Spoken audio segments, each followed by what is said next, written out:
All right, welcome to The Explainer. Today we're digging into one of the most hyped and, let's be honest, spectacular failures in tech history, the Segway.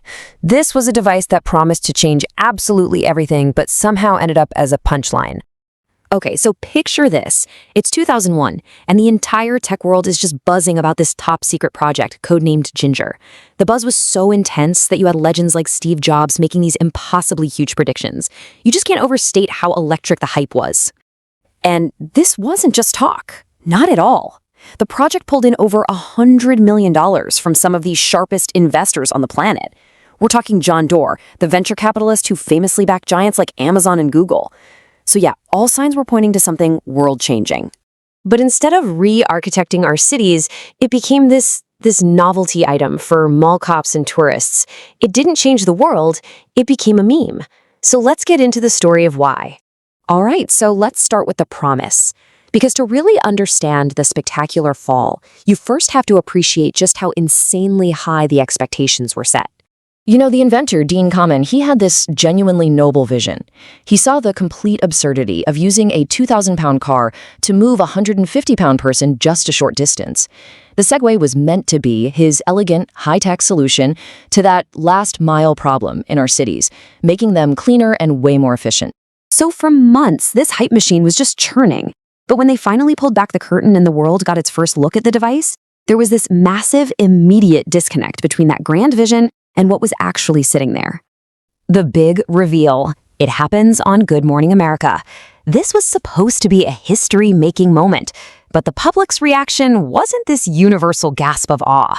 It was more like a mix of, wow, that's clever, and wait, that's it? And this right here? This just nails the core problem. The months of leaks and huge predictions had created this massive hype bubble.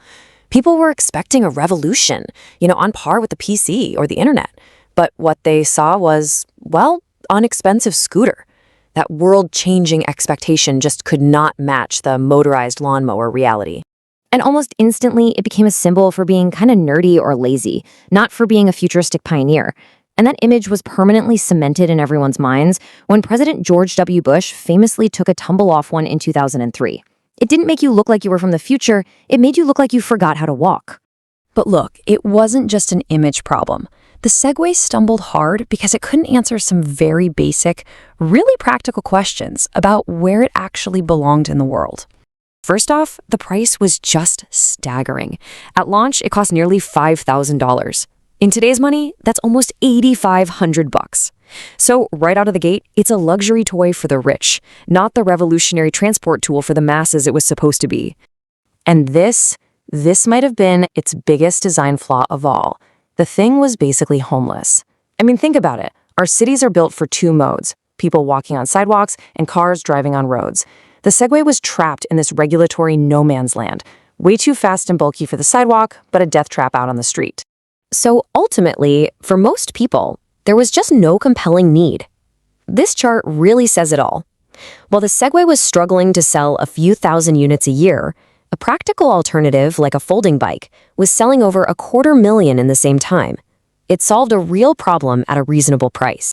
It was just a cascade of unforced errors.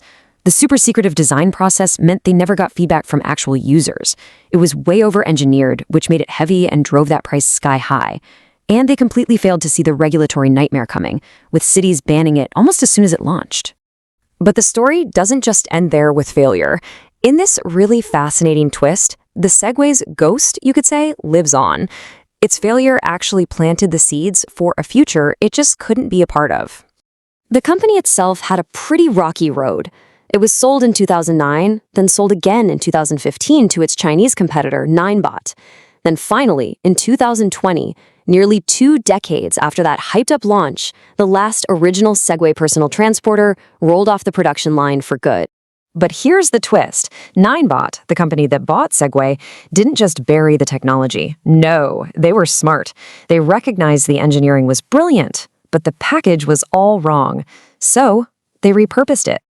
The genius of the Segway's core engineering, the dynamic stabilization, the battery tech, that now powers the massive e-scooter revolution. So in a way, Dean Kamen was right about the future of urban mobility. He just got the form factor completely wrong. He was the pioneer who ended up taking all the arrows. So the whole Segway saga leaves us with a critical lesson and a final thought to chew on. Technological excellence is never enough. A product has to fit into our world, our infrastructure, our regulations, our culture. It has to solve a real problem at a price people will actually pay. Which makes you wonder, right? What hyped technology today is making those same mistakes?